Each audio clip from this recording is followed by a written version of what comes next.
Meet Bohemia, our trusty LDV convoy.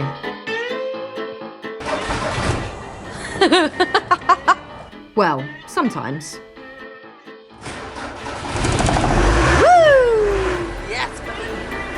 We're turning this old school bus into our tiny home on wheels. And that's us, Steph and Els.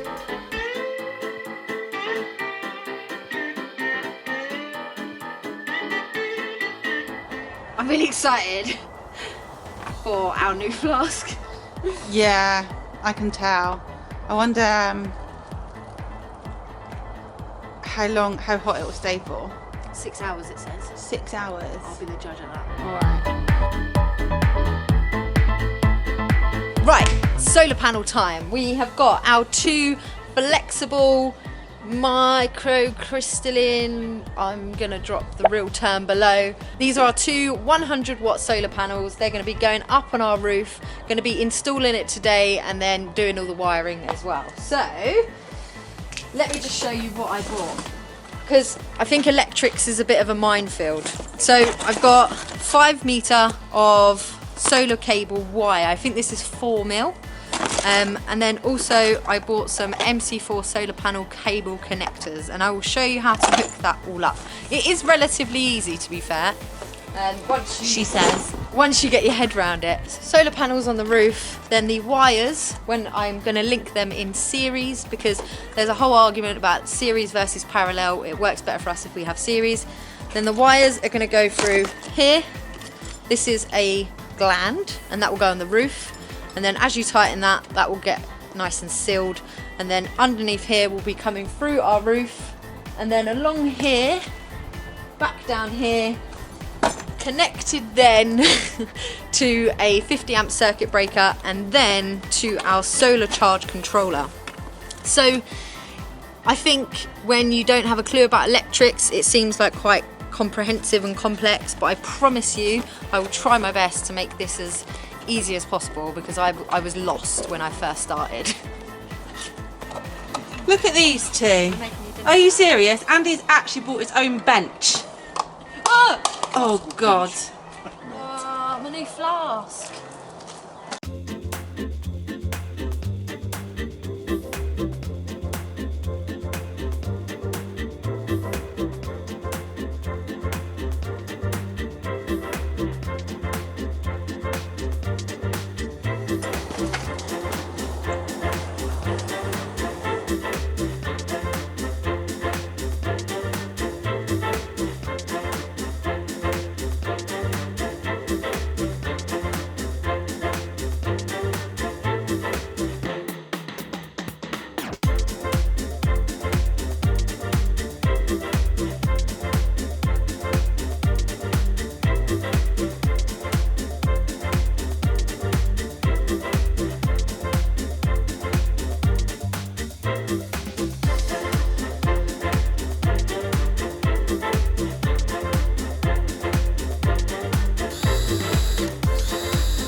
It's like whack-a-mole.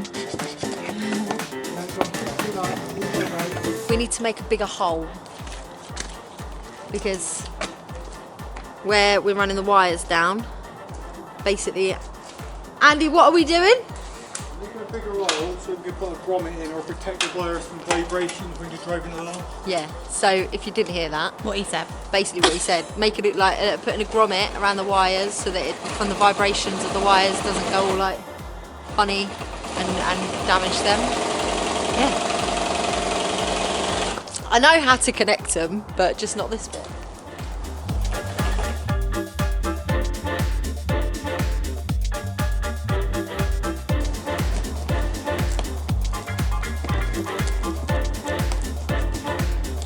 Got it? Lovely. Hey. Right, so now they are all glued down. We've drilled the hole where the solar gland goes. So now we're just going to be connecting the MC4 connectors to the end of our wires and then connecting it to our solar panels. All right. Because we're linking them in series, I'm going to connect this negative to this positive.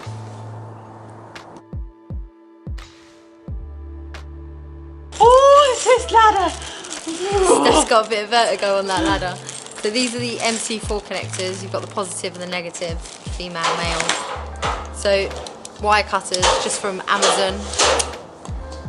What we want to do is take just 1 centimetre of this insulation off. And stick that through there, like that.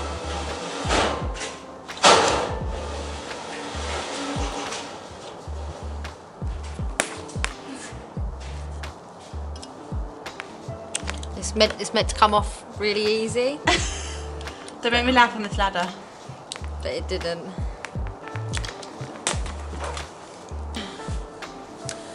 Cut a bit of the insulation off. And then in your bag of MC4 connectors, you're going to have these little metal things. I'm sure they have a much more comprehensive name than that. Give that a twist. You're going to put that through like that. Then use the crimping tool to crimp the end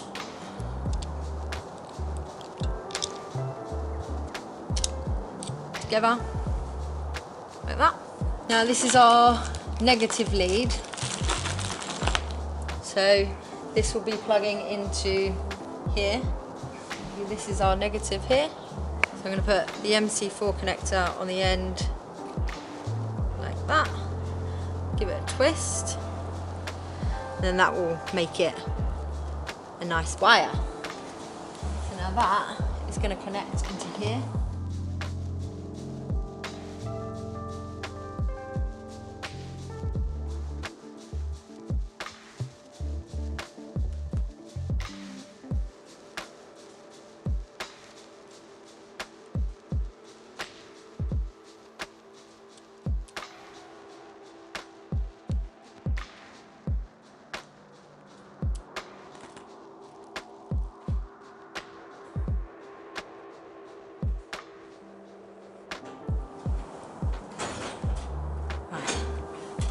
This should work better.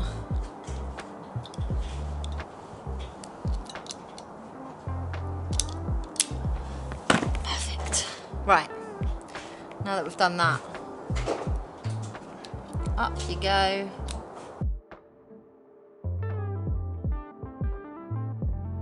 Okay, so that is that connected. So this is the solar gland.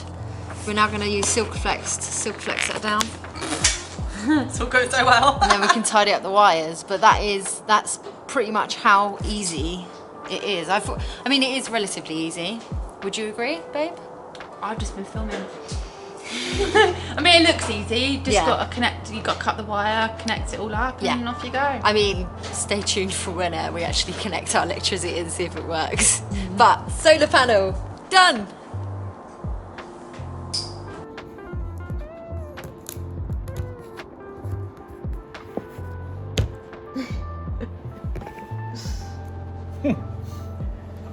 Okay, so it's a few days later now. The solar panels are officially fixed. It's all dry and super secure. They're not coming up for anything. So what I'm going to do now, where the wind will initially hit it, so this is now the front of the van, will obviously be coming under here. So I'm going to use some of this bonding tape, just Gorilla weatherproof bonding tape, just to run it along the sides here, and then on the second panel as well. And hopefully that just provides an extra bit of security in the wind.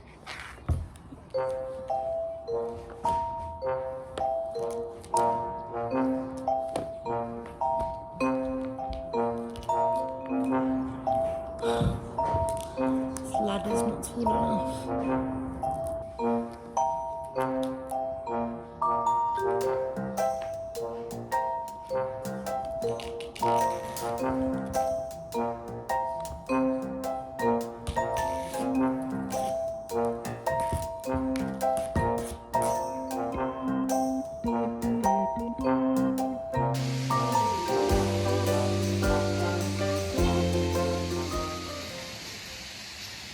So the last thing to do, which actually should have been the first thing to do, was just test that the solar panels actually work. So this is a multimeter, literally a tenner on Amazon.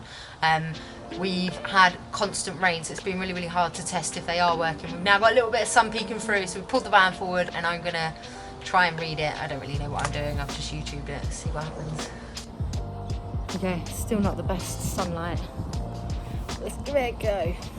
So I'm just gonna unconnect what I've already done. Good thing is they're quite stiff. So I'm going to set the multimeter to volts, put it onto volts 200. I'm going to get my negative, put that into the negative of the solar, positive into the positive. Okay, that's good, I think. Okay, then I'm going to flip it round onto amps to measure the amps. And I'm going to go 20, do the same. Pretty sure that I just said 5.02. Back down, and the measurements that it was giving me, not the measurements, the electrical measurements it was giving me. So voltage, we had around 15.9 on, it fluctuated between 15.9 and 16 on both panels, and then the amps that we had were around 5.3-ish, again that fluctuated. So what you do is then you times your volt by your amps to see what wattage it's giving you. So that's giving us 84 watts. So they're 100 watt solar panels, 84 watts in hardly any sunlight is pretty good. So they're brand new solar panels, that's what we'd expect. So we're happy, they're working. And as another week slips by, our camper van is one step closer to being our tiny home on wheels. And that rounds up this week's episode. Thank you so much for coming along and watching, coming to you live in my pyjamas this afternoon on a Sunday, because me and Steph are currently nursing hangovers of all hangovers. Christmas has officially begun. This year's been a bit of a weird one, but we hope that whatever your situation is, you manage to have a good Christmas. And from us, Merry Christmas! Next time on How Not to Build a Camper Van. That's basically a wrap on our batons.